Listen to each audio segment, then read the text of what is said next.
All right. So, Junta, you want to tell people a little bit of what you do at Databricks? Yeah, my name is Junta Nakai. I head a financial service go-to-market at Databricks. I've been here for about 7 years. I've been seeing the financial service business grow tremendously over that period of time. It's super exciting to be here with you. Awesome. So, I recently did that interview with David. Yep. And I asked him some hard questions. Yeah, don't ask me any hard questions.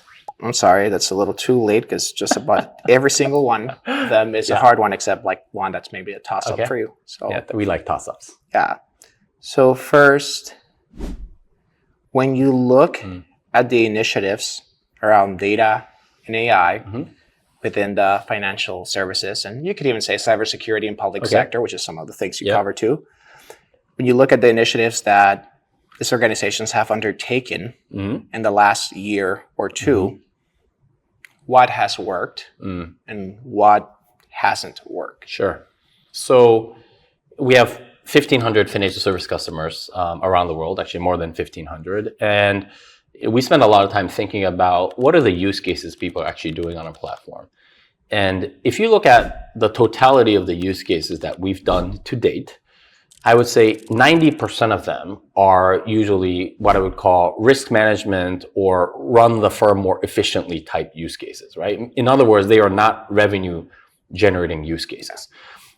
Especially in financial services, only a small minority of customers have figured out how to deploy AI for revenue generating purposes. So I think the way I would answer that question is, historically, financial service organizations have seen a tremendous amount of value in things like risk management, back office automation, regulatory compliance reporting, so on and so forth, which are more kind of like run the bank type use cases that are done much more efficiently, but fairly little in terms of, hey, let's figure out how do we use AI or agents to really generate revenue.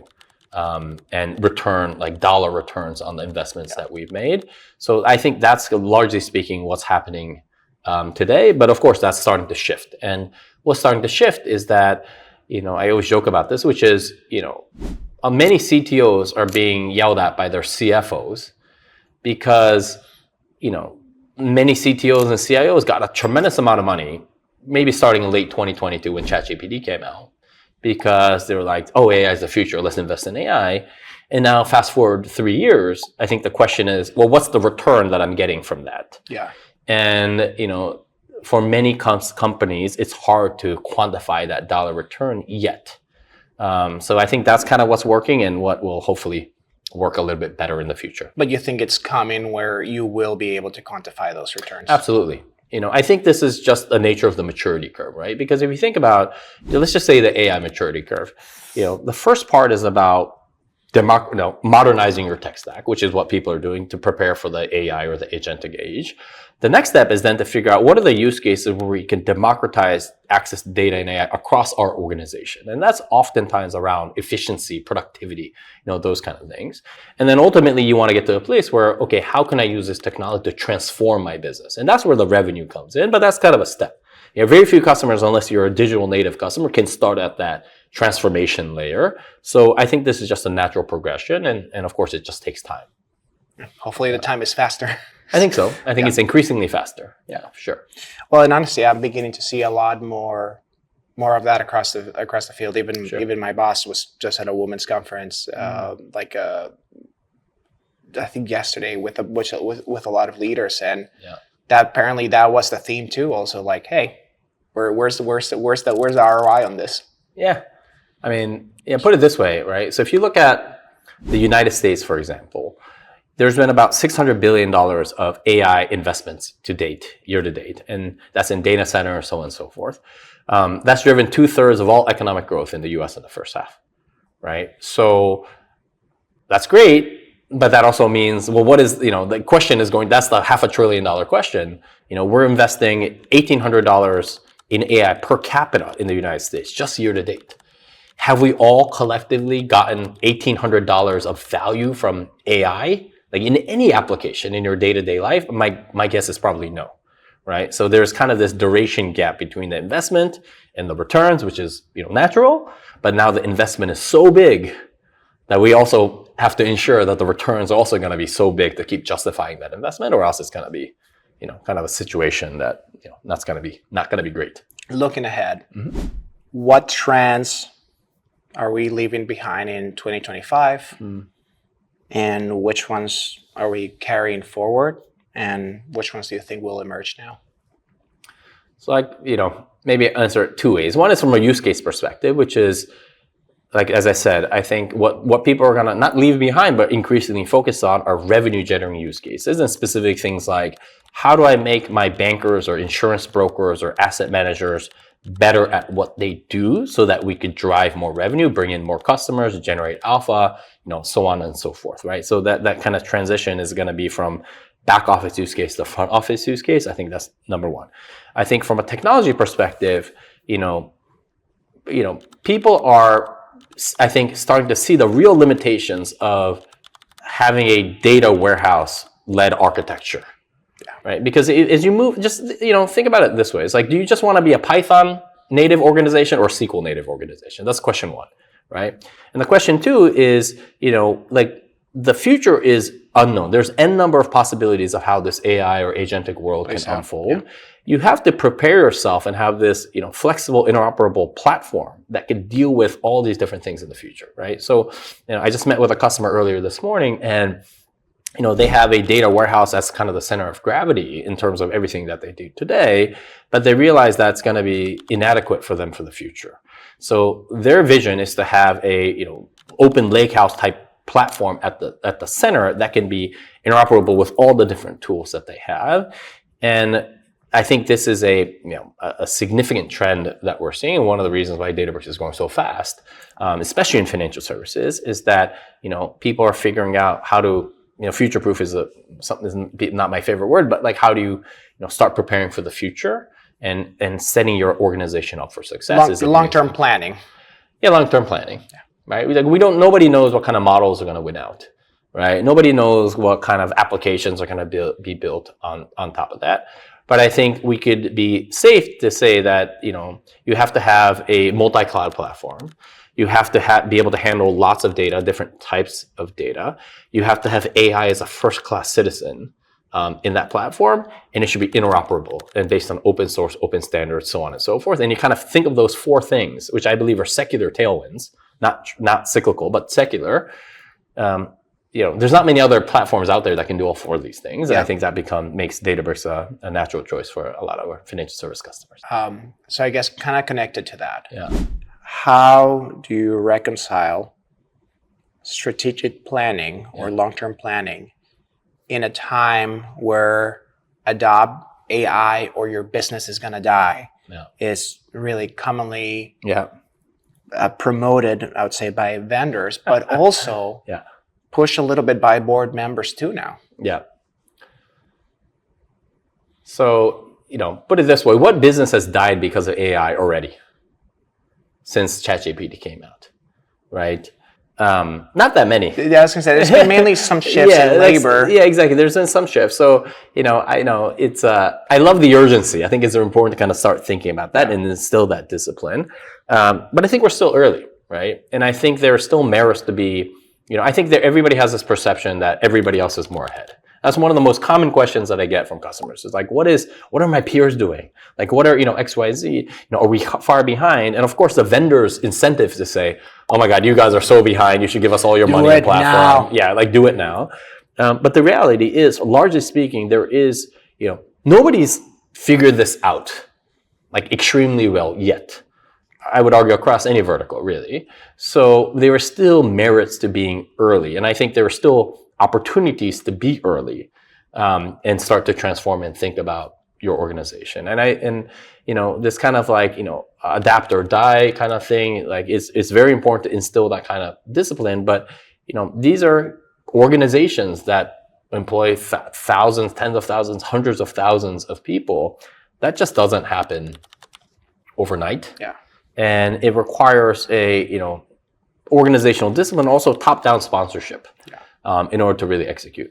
Many of these problems are, people process problems, not technology problems. Yeah. At the end of the day, yeah. And it has to be purposeful. I think that's the thing that's very many times are missing, where sometimes there's the promotion of just try AI for the sake of AI, but realistically it should be, hey, make sure you understand what you can do with AI. But at the end of the day, connected to the other questions we tackled, is you have to know why you're doing it and make sure that you can quantify what does the final outcome look like. Sure. What does success look like, I guess? Yeah, it's why, why embark on this AI journey, I think has to be very clear. Yeah.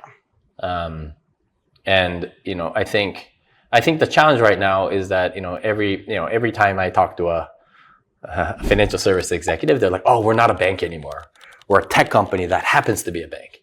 And I'll go, "Great, but if that's the case, like, do you have jobs at your organization that reflects your status as a tech company, right? Do you attract the best and brightest engineers? Do you contribute significantly to open source projects?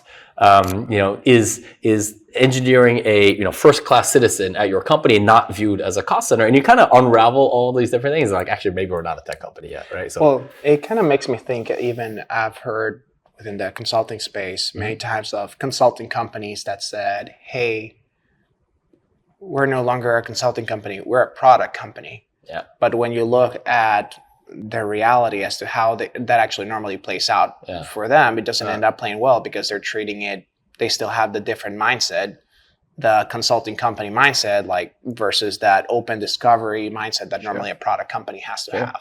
Sure. And the skills and the people, right? Like, Yeah. I could declare for the NBA draft. It doesn't mean I'm an NBA player yet. I mean, I think you could do it. Maybe that's my next step. I'm terrible with basketball though. I'm a pickleball guy. I would like to officially announce I'm declaring myself for the 2025 NBA draft. Sponsored by that. I mean, you had Naveen back when he was doing what was he doing, like racing? Yeah, I wouldn't. It's not too far. Nobody's gotten basketball yet, so I'm just gonna be declaring myself. You guys got a lot of tall people though. Yeah, it's a big announcement. That was the main part. Yeah, this is why I wanted to come on this show to make that announcement today. Yeah. Taking a step back from that strategic planning side, Databricks One was recently announced. From your perspective, what is it, and what has it already meant for your customers? I personally think Databricks One is one of the most important things that our company has done in the 7 years I've been here. So for those of you who may not know what that is, it's simply basically a non-technical interface to Databricks, right? You could come in, look at dashboards, ask questions of your data, so on and so forth, without going through a kind of more of a developer experience that typically embody the Databricks experience. And I think it's critically important for two reasons. So one is, if you think about the total addressable market, or like the type of people that use Databricks to date, they are parts of the IT organization. There are chief data officers, data scientists, quants, strats at a bank, and et cetera. And those people are very powerful, they're very important, but they're a very small segment of the population, right? So, if let's say that's 3% of the company, 5% of the company, whatever that percentage is. But the true key to success for an organization, going back to the original comment about driving returns from the investment, is to truly democratize data and AI across that organization, right? So to a banker, to a broker, to an underwriter who is not comfortable looking at, like a notebook type of experience, so what can you give them that gives them the power of Databricks in a environment that they're comfortable in? And I think Databricks One is that solution that helps to, bring AI to the masses and generate returns and so on and so forth. So I think that's incredibly important. I think the second part that's game changing in terms of Databricks One is you're no longer dependent on IT to answer questions, right? So historically it's like, hey, I want a dashboard that does XYZ. I want to slice and dice this data. Maybe you get in a few days, someone, in the IT department helps you. And, that disconnect means that you're just not operating at the speed of the business. And now the data operates at the speed of the business because now it is democratized, through all this stuff.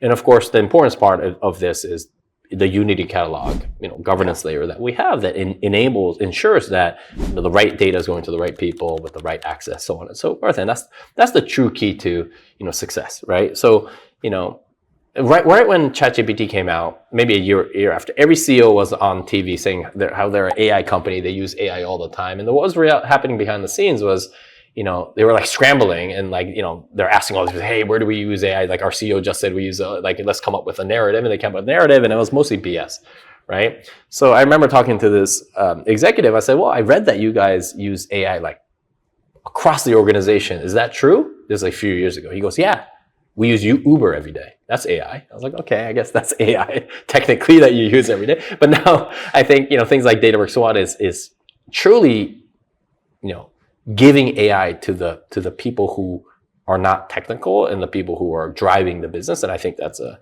very important transition for Databricks, but also for our customers to take. Mm-hmm. How is Databricks enabling financial institutions in expanding revenue streams? Sure.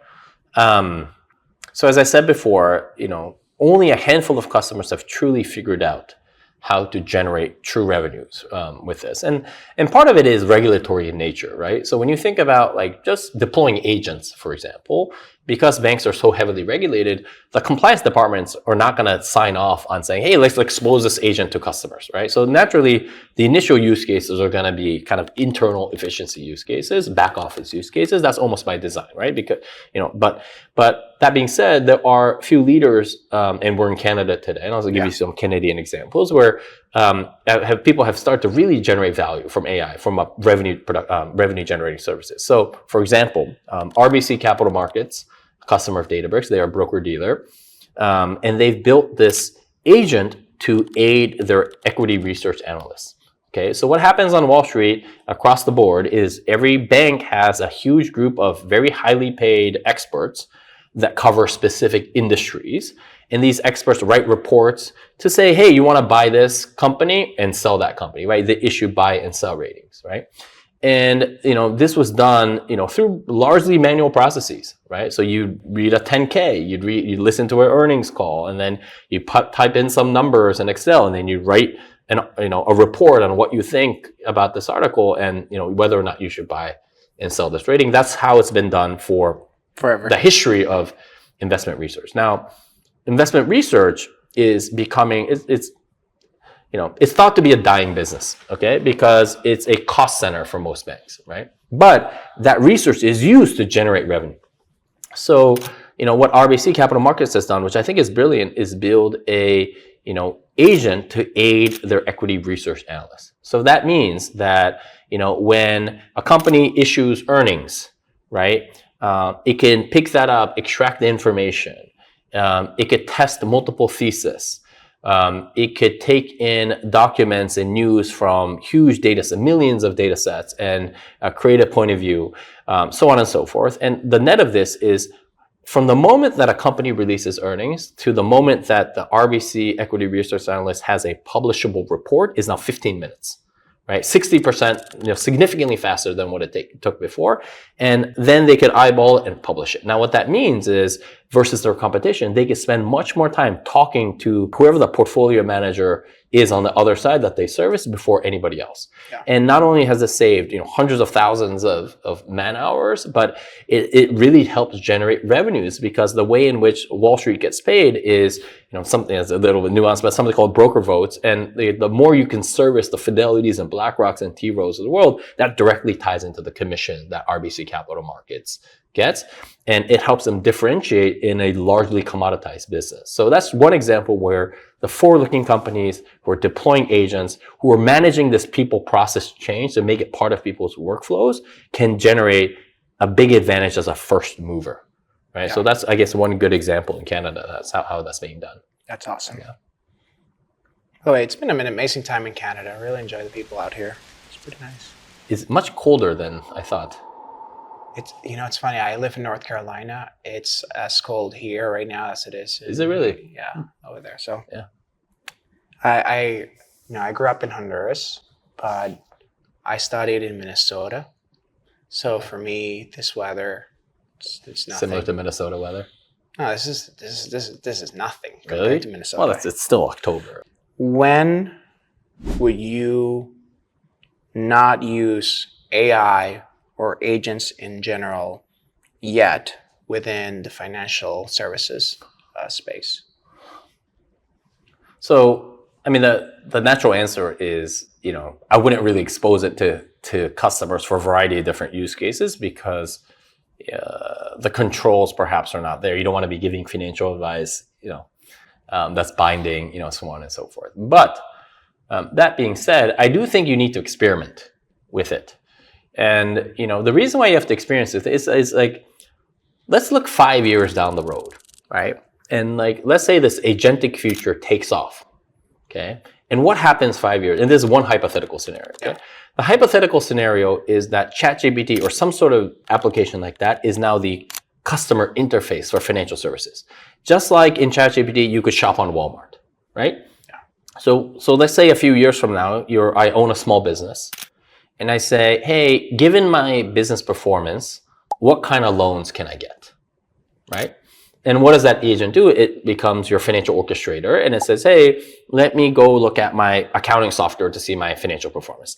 Let me go to a local government website to see what kind of financial tax incentives there are for businesses like mine. Let's blend that in with the offers that we get from all the banks to figure out what is the best rate I could get on a working capital loan so I could expand my business, right? So that let's just say that happens. In that theoretical future, the banks are price takers. They're commodity.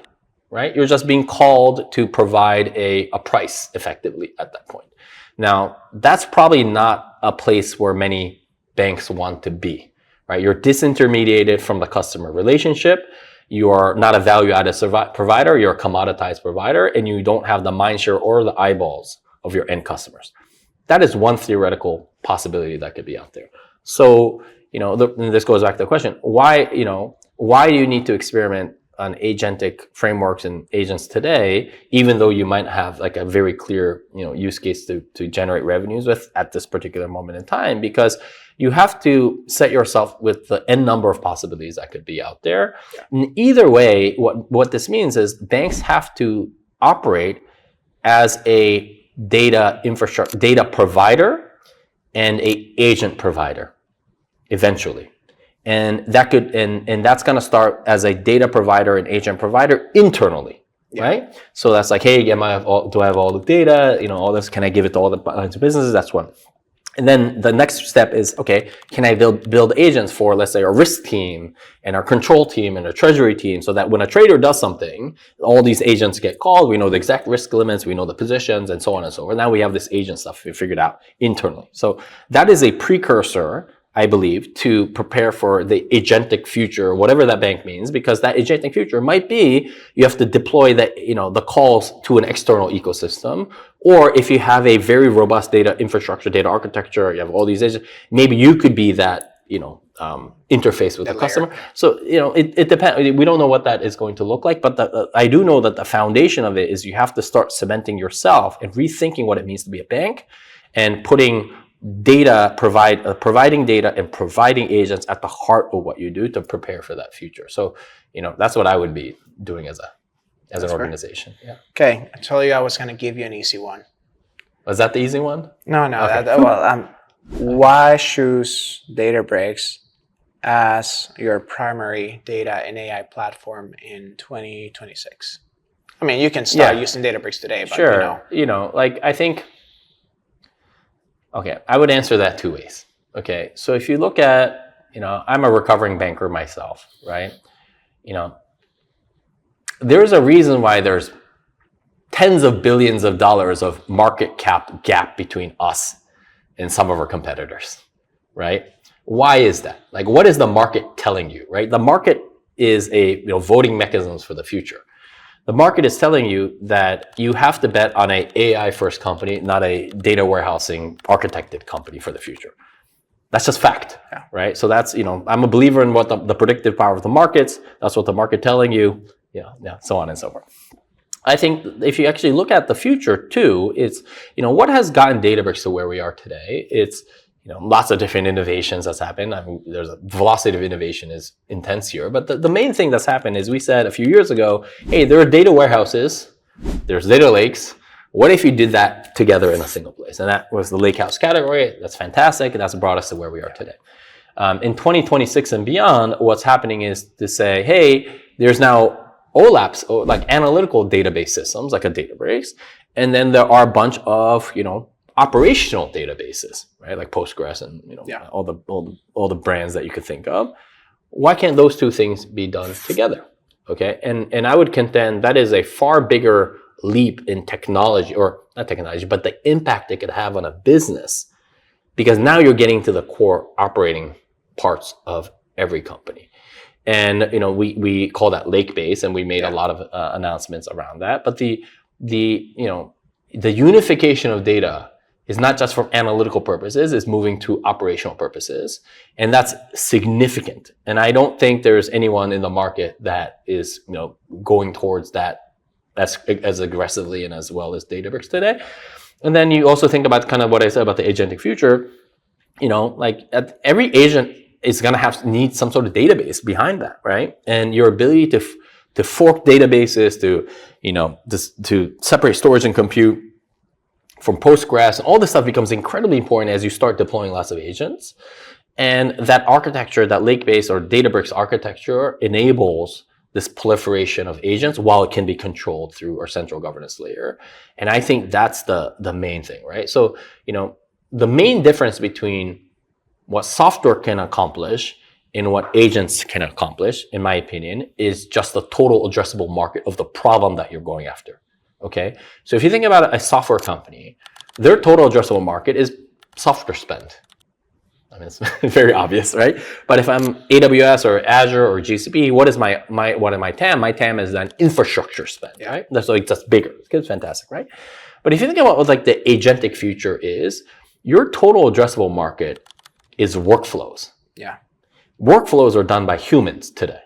Okay. So if you could figure out how to make those humans better or more productive, the total addressable market becomes compensation expense, which is an order of magnitude larger than any of those different things. And that's the future that all our customers, the CEOs, are thinking about, right? It's like, how do I make an agentic bank or agentic insurance company, right? All these different things. And you need to have the platform that can sustain that, right? And I think, going back to my original comment about like data and AI and open source and multi-cloud and operational databases, there's no company, in my opinion, that ticks all 4 or 5 of these boxes now, and that puts us in a very, I think, unique position for companies to bet on for the future.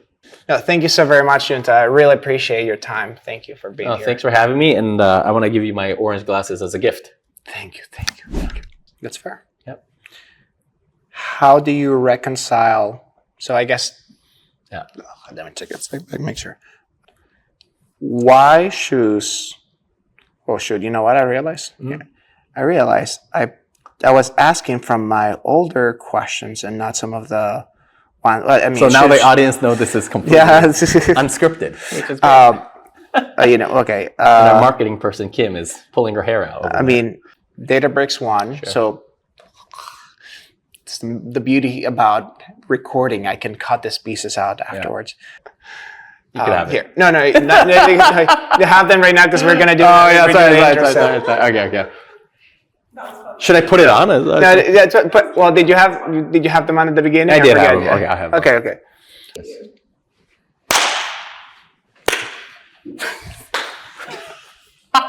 David did the same thing. There you go. Just hold that up beautifully for the cameras. Why? What does it say? I'm here with the man with the orange glasses. Very, very nice to have you here, Junta. Thanks for having me. Yeah, you sound so formal, man. I know you. I wanted to buy orange glasses for this event, but compared to the brightness of your orange, this almost looks like brown, probably in the camera, which is a little bit disappointing. But the idea was to wear orange glasses for this. Yeah. Not the interview notes for David because he ditched me today, so I won't. Are you supposed to do an interview? I told him we should because I was going to do some fire questions with him, but last time I kind of took it halfway difficult with him. I was going to, but anyway, it's okay, David. I won't be offended. All right, so. That's so funny. Post it on the Slack channel.